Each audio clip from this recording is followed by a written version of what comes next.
अस्सलाम वालेकुम स्टूडेंट्स। कल जहाँ पे हमने लेक्चर एंड किया था आज वहीं से कंटिन्यू करते हैं।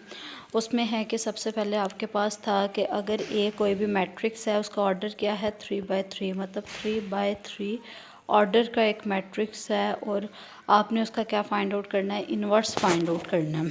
इससे पहले जो आपने इन्वर्सेस जितने भी कैलकुलेट किए हुए हैं वो 2/2 मैट्रिक्स ऑर्डर के थे और उनके लिए इन्वर्स का आप ये करते थे 1/a determinant into adjoint of A. ये फार्मूला बनता था किसका, ए इन्वर्स का।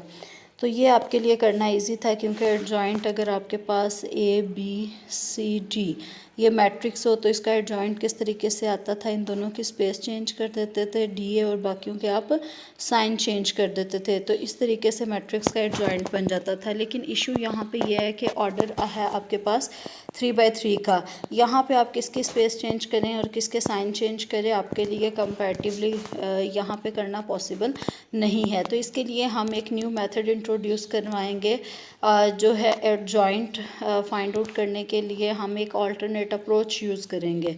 तो सबसे पहले डिटर्मिनेंट की बात आती है। 3/3 ऑर्डर के मैट्रिक्स का डिटर्मिनेंट कैलकुलेट करना हमने प्रीवियस लेक्चर में भी देखा है, उसके अकॉर्डिंग आपने इसका डिटर्मिनेंट कैलकुलेट कर लेना है। नेक्स्ट अब बात आती है एडजॉइंट की। एडजॉइंट कैलकुलेट करने के लिए आप क्या करेंगे, हर एलिमेंट के आपको फैक्टर निकालेंगे। ठीक हो गया। कितने एलिमेंट्स हैं इसमें, 1 2 3 4 5 6 7 8 और 9 एलिमेंट्स हैं। तो हर एलिमेंट का आपको फैक्टर 1/1 कैलकुलेट करेंगे। सबसे पहले आपके पास फर्स्ट एंट्री पे 2 मौजूद है, 2 मौजूद है ना, तो जो कि कौन सी स्पेस पे है, 1 1 की स्पेस पे। तो आप इसका को फैक्टर फाइंड आउट करेंगे तो -1 की पावर 1 1 वाली स्पेस है, तो जिस पोजीशन पे एलिमेंट है उनको आपने ऐड कर लेना है 1 + 1। रिमेनिंग आप किस तरीके से करते थे कि ये जो 2 जिस कॉलम और जिस रो में लाई कर रहा है उसको आप कट कर देते थे, तो 1 0 और -3 5 इसका आप डिटर्मिनेंट निकाल लेते थे। तो इस तरीके से ये फर्स्ट एंट्री का को फैक्टर आ गया। सेम इसी पैटर्न पे आपने सेकंड, थर्ड, 4 5 6 7 8 9 सबके आपने को फैक्टर्स निकाल लेने हैं। डिफरेंस कहाँ पे आता जाएगा, उसकी पोजीशन पे। मतलब अगर 1 2 पोजीशन पे है तो फार्मूला -1 पावर ये 1 और ये वाला 2 दोनों को आपने ऐड कर देना है, 1 + 2 हो जाएगा। उसके बाद ये 1 2 पोजीशन वाला एलिमेंट जिस भी रो या कॉलम में लाई करता है आपने उसको कट कर देना है। ये जस्ट मैं आपको दिखाने के लिए उसको कट कर रही होती हूँ, एक्चुअली आपने लिखे हुए को कट नहीं करना, आपने सिंपली ये वाला लिख देना है।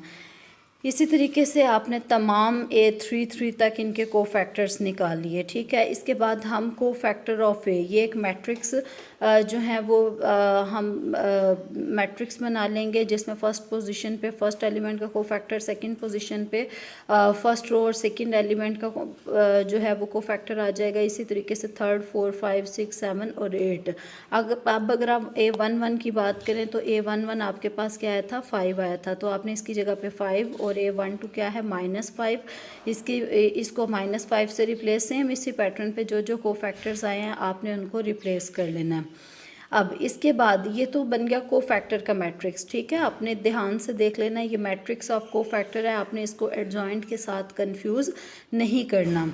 तो यहाँ पे A1 1 1 2 1 3 2 1 2 2 2 3 ये सारे क्या बन गए, को फैक्टर हैं, हर एलिमेंट के को फैक्टर हैं और ये ओवरऑल मैट्रिक्स ऑफ को फैक्टर बन गया किसका, ए का, को फैक्टर ऑफ ए बन गया। इसके बाद जब हम एडजॉइंट ऑफ ए की बात करते हैं तो अभी आपके पास ये को फैक्टर ऑफ ए आया था। ठीक है, एडजॉइंट किस तरीके से इसका बनेगा, अब अगर आप इसके कॉलम को रो में कन्वर्ट कर दें, ठीक है, कॉलम को रो में या फिर रो को कॉलम में, मतलब इसका आप क्या ले लें, ट्रांसपोज ले लें। अब अगर आप इसको बी का नाम देते हैं तो बी का ट्रांसपोज अगर ले लें तो वो क्या बनेगा, एडजॉइंट ऑफ ए बन जाएगा। ठीक हो गया। मैट्रिक्स बी का अगर नाम देते हैं और उसका आप जो है वो ट्रांसपोज ले लेते हैं। जैसे अगर आप इसमें देखें तो फर्स्ट कॉलम में 5 -5 और 0 है, यहाँ पे आपने 5 -5 और 0 उसको रो की फॉर्म में लिख दिया, उसका ट्रांसपोज ले लिया, तो ए का क्या बन गया, एडजॉइंट। इसके बाद इन्वर्स का फार्मूला वही रहेगा जो आप ऑलरेडी यूज़ करते रहे हैं, 1/a determinant into adjoint of A. तो ए डिटर्मिनेंट क्या आया था, 5 आया था, 1/5 आ गया और साथ में क्या आ गया, उसका एडजॉइंट।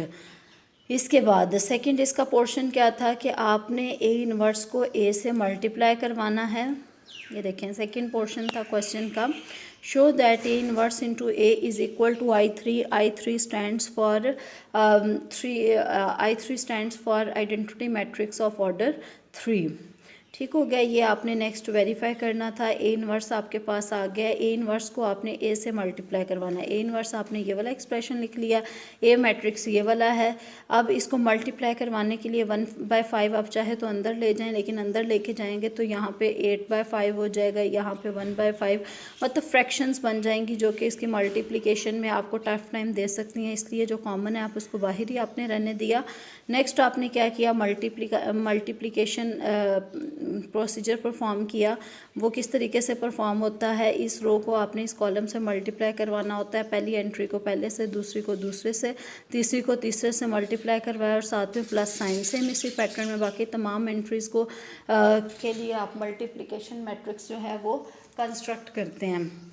तो ये आपके पास ये वाला आ गया है। इसको अगर आप 5 पे डिवाइड करें तो आप देख रहे हैं तो जस्ट डायगोनल एंट्रीज में 5 मौजूद हैं, बाकी तमाम में 0 है। 0 को जब भी आप किसी नंबर से डिवाइड करते हैं तो आंसर 0 आता है। ठीक है, 0 को आपने डिवाइड किया तो आंसर क्या आया, 0 आया। तो इट मीन्स आपके पास ये 1 0 0 0 1 0 0 0 1, तो ये एक आइडेंटिटी मैट्रिक्स है। इसको नॉर्मली आप IN से डिनोट करते हैं क्योंकि ऑर्डर 3 का है, तो आपने इसको I3 का नाम दे दिया।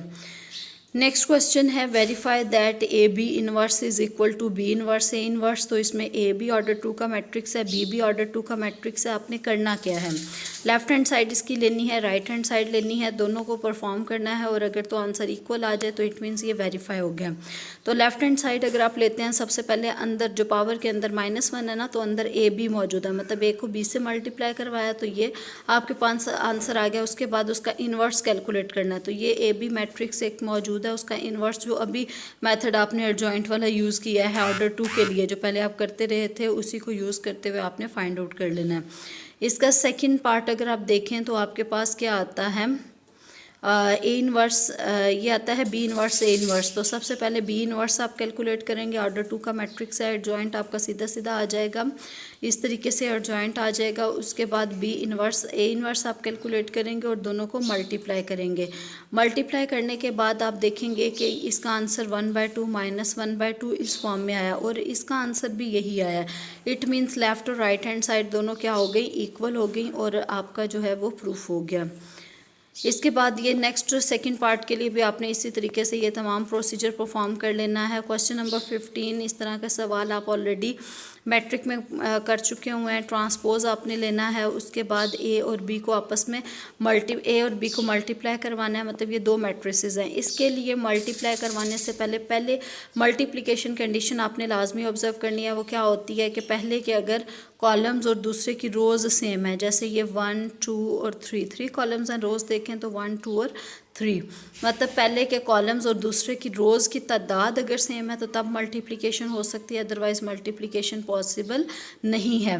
तो आपने पहले इन दोनों मैट्रिक्स को मल्टीप्लाई करवाना है, फिर आपने लेना है ट्रांसपोज। ट्रांसपोज क्या होता है, जैसे ये मल्टीप्लिकेशन आपने करवा ली ना, ट्रांसपोज ये होता है कि -2 और 9 पहले कॉलम की फॉर्म में आपने इसको रो की फॉर्म में कन्वर्ट कर दिया। नेक्स्ट इसका जो राइट हैंड साइड है वो क्या है कि ये बी है, पहले आपने इसका ट्रांसपोज लेना है, फिर आपने ए का ट्रांसपोज लेना है, फिर मल्टीप्लाई करवाना है। जब भी आपने किसी भी मैट्रिक्स को आपस में मल्टीप्लाई करवाना है, मल्टीप्लिकेशन कंडीशन आपने लाजमी ऑब्जर्व कर लेनी है। तो आपने बी का ट्रांसपोज लिया, ए का ट्रांसपोज ले लिया, ठीक है। अब बी में कितने कॉलम्स हैं, 1 2 और 3। इसमें कितनी रोज़ हैं, 1 2 और 3, मतलब दोनों की मल्टीप्लिकेशन पॉसिबल है। मल्टीप्लाई करने के बाद दोनों साइड्स आपस में क्या आ गई, इक्वल आ गई। क्वेश्चन नंबर 16 को आपने खुद देख लेना, ऑर्डर 2 का मैट्रिक्स है, इसका आपने इन्वर्स निकालना है, ट्रांसपोज निकालना है, आप इजीली इसको कर सकते हैं। इसके बाद हम नेक्स्ट बात करते हैं क्वेश्चन नंबर 17 की। 17 क्या है, if A and B are non singular matrices. ये किस तरह के मैट्रिसेस हैं, नॉन सिंगुलर मैट्रिसेस हैं। सिंगुलर तो वो होते हैं ना कि जिनके डिटर्मिनेंट आपके पास 0 हो जाएं, तो नॉन सिंगुलर वो होंगे जिनके डिटर्मिनेंट नॉन ज़ीरो हो जाएं। Then show that A B inverse is equal to B inverse A inverse, आपने ये शो करवाना है।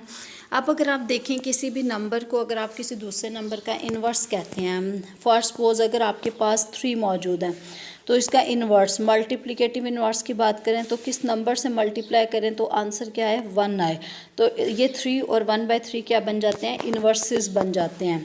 तो यहाँ पे आपने ए बी का इन्वर्स कैलकुलेट करना है। तो इन्वर्स कैलकुलेट करने के लिए अगर आप कहते हैं ये इसका इन्वर्स है, इट मीन्स जैसे ये ए था ना और ये इन्वर्स, हम लेट्स सपोज कर लेते हैं, इट मीन्स दोनों को मल्टीप्लाई करने से आंसर क्या आना चाहिए, आइडेंटिटी। तो अगर ए बी इन्वर्स आपने लिया है, ए बी जो है उसको उसके इन्वर्स के साथ अगर आप मल्टीप्लाई करवाएं तो आंसर इस केस में भी आएगा आइडेंटिटी। ठीक हो गया। तो हमने कह दिया कि we know that A B into A B inverse, मतलब एक आपके पास मैट्रिक्स है ए बी और दूसरा उसका क्या है, इन्वर्स। दोनों को आपने मल्टीप्लाई किया, आंसर आ गया आइडेंटिटी। इसके बाद आपने क्या किया, pre multiplying by A inverse, आपने इसको स्टार्टिंग में लेफ़्ट साइड से आपने मल्टीप्लाई करवाया ए इन्वर्स से, लेफ़्ट पे भी और राइट पे भी। ठीक हो गया। अब इसको करवाने के बाद आपने क्या किया, ये जो ए इन्वर्स और ए है ये तो आइडेंटिटी बन गया, क्योंकि अभी आपने पढ़ा किसी भी अगर मैट्रिक्स को उसके इन्वर्स से मल्टीप्लाई करवाएं तो आंसर आइडेंटिटी। ठीक हो गया। बाकी क्या रहा, ये बी रह गया और ये ए बी इन्वर्स रह गया। अब आपने क्या करना है, इस बी को भी ख़त्म करना है। बी को ख़त्म करने के लिए अगेन आपने यहाँ पे बी इन्वर्स के साथ मल्टीप्लाई करवाया, ये आइडेंटिटी हो गया। तो A B inverse is equal to B inverse, A inverse आ गया। यहाँ पे आपका प्रूफ कंप्लीट हो गया। ठीक है। नेक्स्ट जो है इसी मेथड को यूज़ करते हुए हम ए इन्वर्स का दोबारा इन्वर्स कैलकुलेट करेंगे। मतलब क्या है कि अगर आप ए इन्वर्स का इन्वर्स कैलकुलेट करते हैं तो अंदर जो मैट्रिक्स है ए इन्वर्स है ना, फॉर सपोज अगर आप इसको बी का नाम दे देते हैं, अगर इससे आप कंफ्यूज हो रहे हैं तो आप इसको बी लेट कर सकते हैं। इट मीन्स बी को अगर आप बी इन्वर्स के साथ मल्टीप्लाई करें तो आंसर क्या आना चाहिए, आइडेंटिटी। बी की जगह पे क्या है, ए इन्वर्स है। अब अगर आप इसका इन्वर्स लेते हैं तो ए इन्वर्स का इन्वर्स है, दोनों को मल्टीप्लाई करते हैं तो आंसर आइडेंटिटी आना चाहिए। तो हमने यही लेट किया है कि ए इन्वर्स एक मैट्रिक्स है, उसका इन्वर्स हमने लिया, आंसर क्या है, आइडेंटिटी। अब हम करते करते क्या करेंगे कि हम ये जो स्टार्टिंग वाला ए इन्वर्स है इसको ख़त्म करेंगे। इसको ख़त्म करने के लिए स्टार्टिंग में आप ए से प्री मल्टीप्लाई करेंगे। जब आप शुरू में मल्टीप्लाई करते हैं तो उसको प्री कहते हैं, जब आप उस एक्सप्रेशन के लास्ट से मल्टीप्लाई करते हैं तो उसको पोस्ट मल्टीप्लिकेशन कहते हैं। ठीक हो गया। तो ये ए इन्वर्स का इन्वर्स क्या आ गया, आंसर आपके पास ए के इक्वल आ गया। इसके बाद नेक्स्ट एक्सरसाइज है 3.4। 3.4 की बात करें तो पहला ही क्वेश्चन है कि आपके पास एक मैट्रिक्स ए मौजूद है और दूसरा मैट्रिक्स बी मौजूद है। आपने क्या शो करना है, A plus B is symmetric, A plus B is symmetric. तो सिमेट्रिक मैट्रिक्स की पहले डेफिनेशन आनी चाहिए। कोई भी मैट्रिक्स ए सिमेट्रिक कब होता है, अगर आप उसका ट्रांसपोज लें और वो ए के ही इक्वल आ जाएँ तो ए आपका क्या कहलाएगा, सिमेट्रिक कहलाएगा। अगर ये होल्ड नहीं करता तो आप इसको क्या कहेंगे, स्क्यू सिमेट्रिक कहेंगे। मतलब अगर ए ट्रांसपोज ए के इक्वल नहीं है तो ए ट्रांसपोज किसके इक्वल होगा, माइनस ए के इक्वल। तो इसको आप स्क्यू सिमेट्रिक कहेंगे। अगर ए के इक्वल है तो इसको आप सिमेट्रिक कहेंगे। तो यहाँ पे आपने ए ले लिया और बी ले लिया, आपने किसको शो करवाना है, सिमेट्रिक ए प्लस बी को।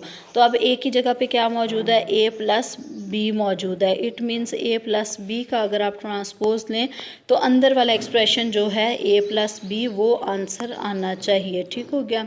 तो सबसे पहले आपको दोनों मैट्रिक्स को क्या करना पड़ेगा, ऐड करना पड़ेगा। ये ए मौजूद है, ये बी मौजूद है। ऐड करने का तरीका ये होता है कि हर एंट्री को उसी के पैरेलल, उसी पोजीशन पे जो एंट्री मौजूद है उसमें आपने ऐड करते जाना है। तो ये आपके पास एक्सप्रेशन आ गया ए प्लस बी। नेक्स्ट आपने इसका ट्रांसपोज लेना है। ये कॉलम मौजूद है -2 -1 और 3, आपने इसको रो की फॉर्म में लिख लिया। ये कॉलम मौजूद है रो की फॉर्म में, ये कॉलम रो की फॉर्म में, मतलब जितने भी कॉलम्स हैं इनको आपने रोज़ की फॉर्म में लिख लिया। अब अगर आप देखें तो आपके पास ये क्या बना, -2 -1 3, और आपके पास ए प्लस बी भी तो यही बना था। इट मीन्स ये दोनों आपके पास क्या आ गए, इक्वल आ गए। तो ए प्लस बी मैट्रिक्स क्या आ गया, सिमेट्रिक आ गया। इसके बाद अब हम देखने हैं कि if A is equal to this then show that A plus A transpose is symmetric. तो सबसे पहले आपने इसका ट्रांसपोज लेना है, फिर इसी मैट्रिक्स में आपने ए में ऐड करना है, फिर इसको सिमेट्रिक देखने का। जिस भी मैट्रिक्स को आपने सिमेट्रिक शो करना है, बहुत ही आसान तरीका है। जो भी एक्सप्रेशन मौजूद है उसके ऊपर आपने ट्रांसपोज लगा देना है। जैसे आपके पास ए प्लस ए ट्रांसपोज मौजूद है, इसको आपने सिमेट्रिक शो करवाना है ना, तो इसके ऊपर आपने ट्रांसपोज अप्लाई किया, किसके इक्वल आंसर आना चाहिए, जो अंदर मौजूद है, ए प्लस ए ट्रांसपोज। अगर तो ये इक्वल आता है तो आपका ये वाला मैट्रिक्स क्या है, सिमेट्रिक है। तो ट्रांसपोज लेना आपको आता है, आपने इसको खुद चेक कर लेना है। नेक्स्ट आ जाता है स्क्यू सिमेट्रिक का क्वेश्चन करते हैं कि ए माइनस ए ट्रांसपोज क्या है, स्क्यू सिमेट्रिक है। A minus A transpose is skew symmetric. Skew symmetric के लिए जैसे मैंने आपको बताया कि जिस भी मैट्रिक्स को आपने स्क्यू सिमेट्रिक शो करवाना है, आप क्या करेंगे, ए माइनस ए ट्रांसपोज और इसका ट्रांसपोज लेंगे, आंसर क्या आना चाहिए, माइनस बाहर, और ए माइनस ए ट्रांसपोज मतलब जो भी अंदर मौजूद है। ठीक हो गया। इसको अगर मज़ीद सिंप्लीफाई करें तो minus A plus A transpose. अगर इसका ट्रांसपोज लेने से ये या फिर ये आता है तो आपका मैट्रिक्स स्क्यू सिमेट्रिक होगा, अदरवाइज़ नहीं होगा। तो सबसे पहले आपने ए ट्रांसपोज ऑलरेडी लिया हुआ है, तो ए माइनस ए ट्रांसपोज आपने किया, करने के बाद आपके पास ये आंसर आया। फिर उसके बाद स्क्यू सिमेट्रिक शो करवाना है तो आप अगेन इसका ट्रांसपोज लेंगे, और एक ट्रांसपोज तो उसके क्वेश्चन में अंदर मौजूद है ना, इसलिए आपने वो तो लेना ही लेना है। दोबारा आप इसका ट्रांसपोज लेंगे तो आपके पास कुछ ये वाला एक्सप्रेशन आ गया। अब आपने क्या शो करवाना था कि ये किसके इक्वल है, ए माइनस ए ट्रांसपोज। अब अगर आप इसको देखें तो इसमें पहले ज़ीरो है, फिर -1 मौजूद है, फिर +1 मौजूद है। तो आपने पहली ही रो में देखा, पहले में +1 और दूसरे में -1। इट मीन्स आप माइनस बाहर अगर कॉमन ले लेते हैं, इसमें 1 है और इसमें -1, आपको माइनस कॉमन लेनी पड़ेगी। -4 है तो +4, मतलब साइन जस्ट चेंज है, जहाँ पे प्लस था वहाँ पे माइनस है, बाकी सारी एंट्रीज वो क्या हैं, सेम हैं। तो आपने माइनस कॉमन लिया तो ये एक्सप्रेशन आ गया। तो ये मैट्रिक्स क्या हो गया, स्क्यू सिमेट्रिक हो गया। क्वेश्चन नंबर 3 आपने खुद ऑब्जर्व कर लेना है, इसको आपने चेक कर लेना है। स्टेटमेंट इसकी क्या है, if A is any square matrix of order 3 then show that A plus A transpose is symmetric. इससे पहले जो हमने क्वेश्चन किए थे वो किसी नंबर्स के लिए किए थे, लेकिन इसमें जो है वो एक स्टैंडर्ड मैट्रिक्स मौजूद है। आपने जस्ट उनकी पोजीशन पे एंट्रीज लिखी है, A1 1 1 2 1 3 इस तरीके से। तो जनरली जो है ये जनरल वे होगा प्रूफ करने का, तो आपने एज़ यूजुअल उन्हीं स्टेप्स को फॉलो करना है, लास्ट में आपका ऑटोमेटिकली सिमेट्रिक आ जाएगा। सेम इसी पैटर्न पे इसका सेकंड पार्ट भी ऐसे ही है। नेक्स्ट हम क्वेश्चन नंबर 4 देखते हैं। If the matrices A and B are symmetric and A B is equal to B A. इसमें कौन कौन सी प्रॉपर्टीज़ दी हुई हैं, पहले तो ये है कि मैट्रिसेस क्या हैं, सिमेट्रिक हैं। ए और बी दोनों मैट्रिसेस क्या हैं, सिमेट्रिक हैं। अगर सिमेट्रिक हैं तो डेफिनेटली ए ट्रांसपोज ए के इक्वल आएगा और बी ट्रांसपोज बी के इक्वल आएगा। ठीक हो गया। And A B is equal to B A. एक और कंडीशन क्या दी हुई है कि ए बी किसके इक्वल है, बी ए के इक्वल है। आपने क्या शो करवाना है कि A B is symmetric. A B symmetric होने का मतलब ये है कि ए बी का अगर आप ट्रांसपोज लेते हैं तो आंसर क्या आना चाहिए, ए बी आना चाहिए। तो हमने इसकी लेफ्ट हैंड साइड को कंसिडर किया, इसका ट्रांसपोज लिया। ट्रांसपोज जब भी अप्लाई करते हैं तो पहले सेकंड वाले पे लगता है, फिर फर्स्ट वाले पे। बी ट्रांसपोज ए ट्रांसपोज, अब बी ट्रांसपोज किसके इक्वल है, बी के इक्वल। आपने वैल्यू पुट कर दी है। ट्रांसपोज किसके इक्वल है, ए के इक्वल। अब क्या आ गया, बी ए आ गया, और जबकि क्या गिवन है कि बी ए किसके इक्वल है, ए बी के इक्वल है। तो आपने पुट कर दी उसकी वैल्यू और ए बी क्या आ गया, सिमेट्रिक आ गया। नेक्स्ट हम देखते हैं, show that A into A transpose and A transpose A R symmetric for any matrix of order 2/3। Again जिस तरह से पहले हमने स्टैंडर्ड फॉर्म, पहले हमने नंबर्स के लिए किया है, उसके बाद हमने जनरल किया है, उसी तरीके से हमने इधर एक स्टैंडर्ड मैट्रिक्स कंसिडर कर लेना है। ये मैट्रिक्स हमने यही क्यों लिया, रीज़न ये थी कि इसका ऑर्डर 2/3 था, मतलब 2 रोज़ और 3 कॉलम्स, 2 रोज़ और 3 कॉलम्स, इसलिए आपने इस टाइप का ही मैट्रिक्स लेना है जो आपके क्वेश्चन की रिक्वायरमेंट है। उसके बाद स्टेप बाय स्टेप आपने ये तमाम स्टेप्स परफॉर्म करते जाना है। नेक्स्ट क्वेश्चन नंबर 6 आ जाता है, ये हम नेक्स्ट लेक्चर में करेंगे। इसके लिए सबसे पहले आपने जो करना है, आपका जो टास्क है वो है हर्मिशन की डेफिनेशन जो है वो देखना और स्क्यू हार्मिशन। ठीक है, एक हार्मिशन और दूसरा स्क्यू हार्मिशन। जिस तरीके से एक सिमेट्रिक और दूसरा स्क्यू सिमेट्रिक था, वैसे ही एक हार्मिशन मैट्रिक्स और दूसरा स्क्यू हार्मिशन मैट्रिक्स है। आपने इसकी डेफिनेशन देख के आनी है। नेक्स्ट लेक्चर में हम यहाँ से कंटिन्यू करेंगे। ओके स्टूडेंट्स, अल्लाह हाफिज़। कोई अगर आपको इशू होता है तो आप पूछ लें।